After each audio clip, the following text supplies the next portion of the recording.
Good morning. Uh, the title of my session is The Need for a Paradigm Shift in Engineering Education in View of Available Computational Power. Thank you, Fariba Mogadam Madam, for being the session chair. Truly impressed by your contribution in the in education in the domain of online and remote labs. While I acknowledge my college, BMS College of Engineering, and the National Board of Accreditation and the IUCE for the support, what I present today is purely my personal understanding, and I do not represent any of these organizations. Now, a quick overview on the engineering education in India. We had a significant responsibility or a recognition that happened in 2014 with India getting recognized as a member of the Washington Accord, and the National Board of Accreditation represents India. This recognition required all engineering institutions in the country to embrace and adopt outcome-based education. And the graduate attributes defined by the Washington Accord have been aligned, or the National Board of Accreditation has ensured that the program outcomes defined for the engineering programs is aligned to the graduate attributes defined by the Washington Accord. And hence, in India, the outcome-based education requires us to ensure that all the outcomes are addressed. And this happens significantly through the course outcomes of the curriculum and the pedagogy and relevant assessments. And very recently, the outcomes for the engineering programs have been revised, and we have these 11 outcomes for the engineering program.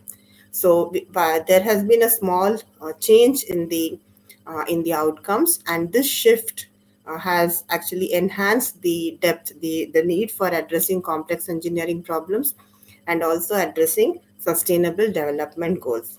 In this session, my focus would be on the fifth program outcome, which is the use of engineering tool. Here we are looking at, and the tool could be an actual equipment or a mathematical tool. But however, my focus would be on an engineering tool, maybe a programming language.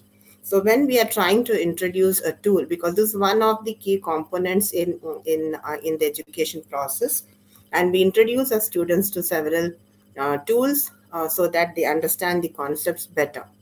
And what are the possible activities that we can introduce through a tool? When we look into that, possible skills can be the ability to develop, convert an equation to a code, or the other way, convert the code to an equation. You could also look at the students analyzing a given block of code and probably predict or the output. Of course, we can introduce the skill of design, development, and analysis. And sorry for the error, it's build the toolbox.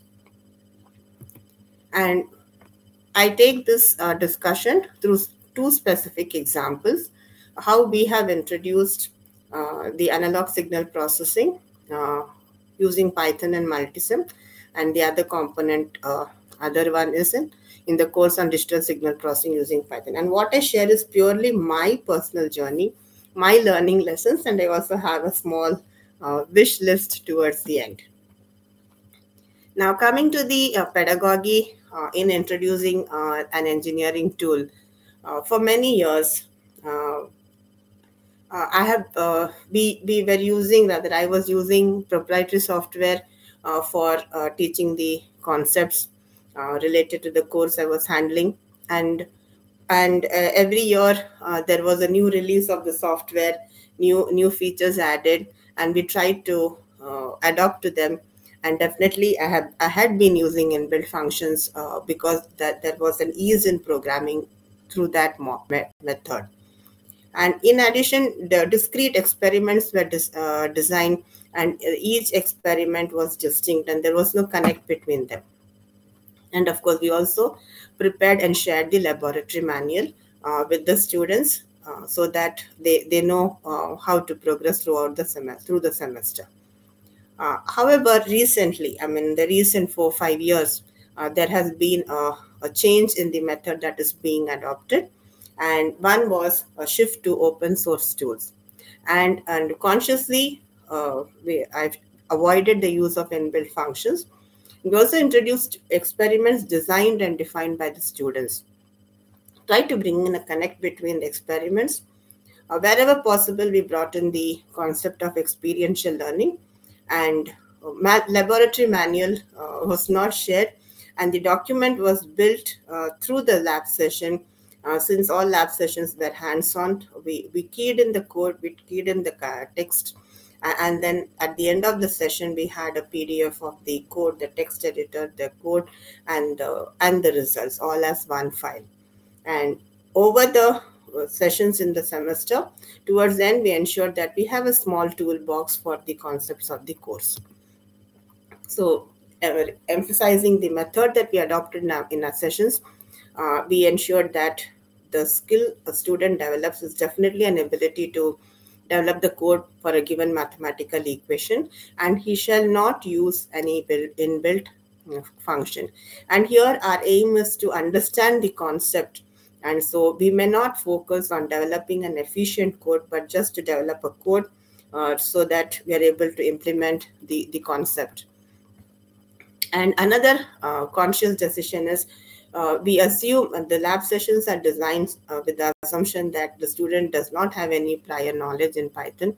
And to ensure that what the code being developed is correct, we take up a simple example which can be solved in paper and pen, maybe in the lab session or solved during the class, and we implement the code. And once we get the expected result, then we scale the type of example so that we are able to implement problems larger than what can be done through manual. Coming to the experiential learning, for many years, this was the model that I have used in my courses. Start with the statement, the theorem, the property that we want to do, then have the equation, have the proof, and then numerical examples. And after about 2 weeks, take them to the laboratory through the laboratory experience. And this did not give us good results. But on the other hand, when we changed the method, that is, without even mentioning the name of the concept that we intend to address, we take the students through a lab session. The experiment is designed so well that by observation, the student arrives at the desired conclusion, and then this is followed by the formal statement and mathematical proof. This small change in the sequence in which the concept is introduced, I found that there is tremendous increase in the amount of learning by the students. That was a few initiatives in the pedagogy. And coming to the assessment, we have the internal assessment and the semester end assessment. In the internal assessment, over the years, I used to assign marks for every lab session, and of course, the lab record also carried some weightage, and of course, we did introduce student design experiment, and at the end of the semester, we had one internal exam. But now, of recent academic years, have done away with the marks for the regular lab sessions, no marks for the lab record, because the idea is that the experiment is a process where the students are engaged and then excited with the result that comes, or they analyze, and then we shall not engage in an analysis, and they go through the experience of observing and absorbing the results of a session, lab session. And of course, instead of having one test, the assessments are spread over the semester, maybe two internal tests and a quiz.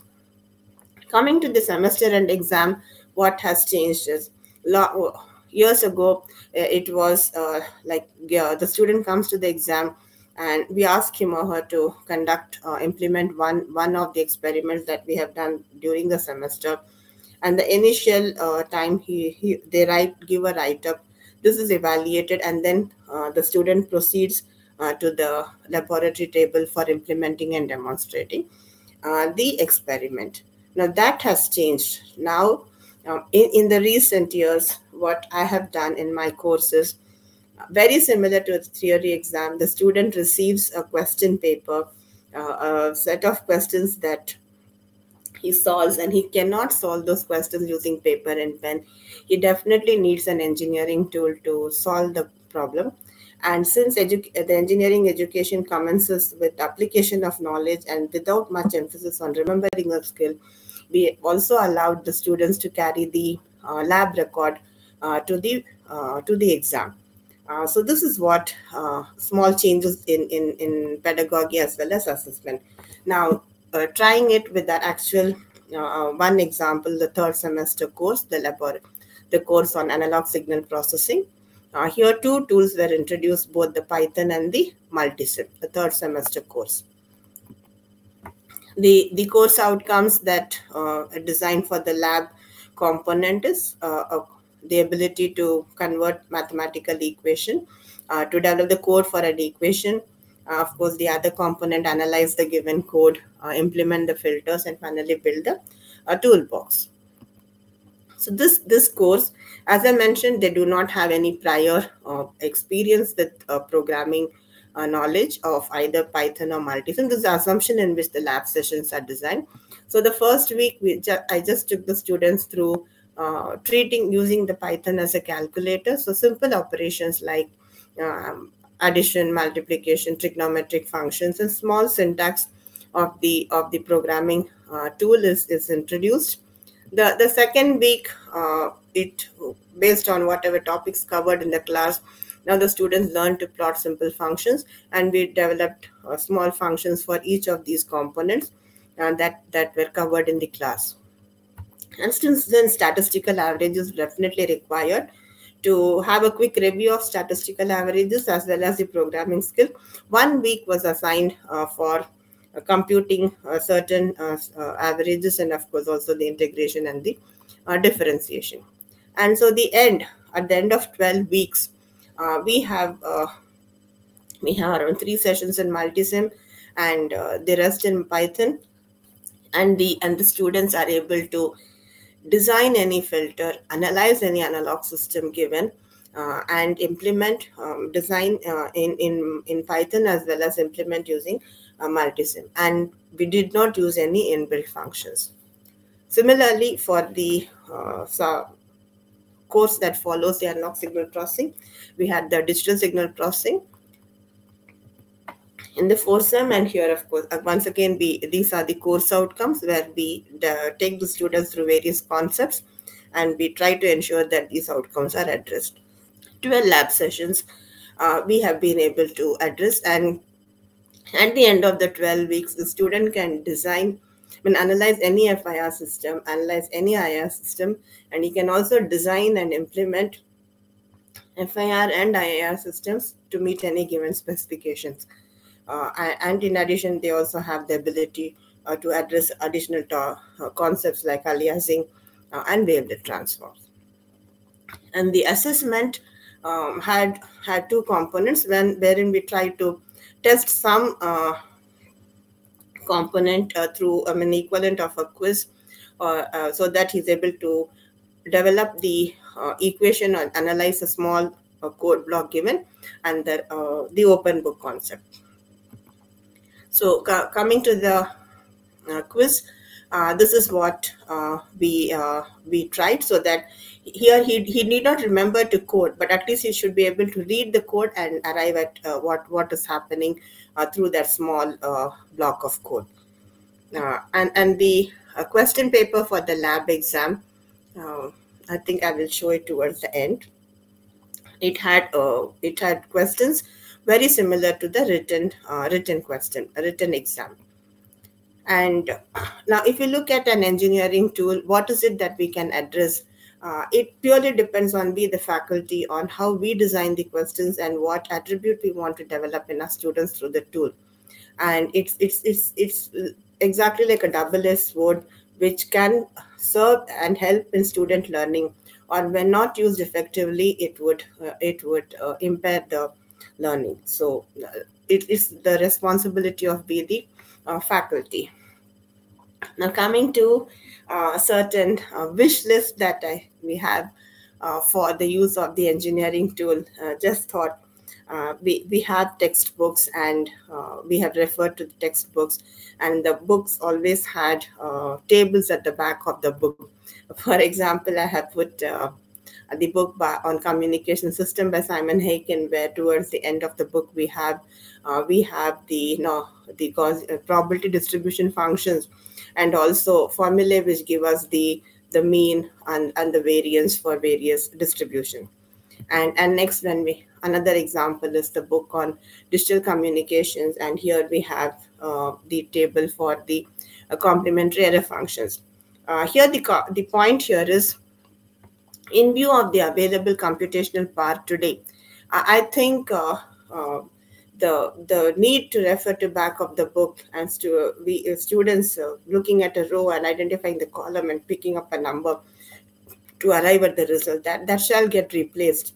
And because today, with few lines of code, in view of the computational power, I think the entire table that is at the end of the book can be just generated in a single lab session. This is just a thought.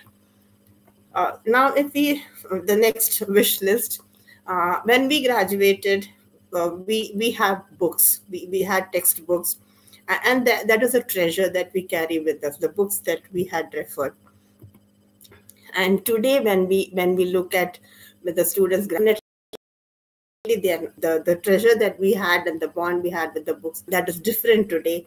And in view of the available computational power, it's just thought that every course in the curriculum, if we can list the concepts that can be implemented using an engineering tool, and if we use an open source tool. So when the student graduates today, it is not the test set of books that he carries, but he carries small working functions that are developed through the entire engineering program.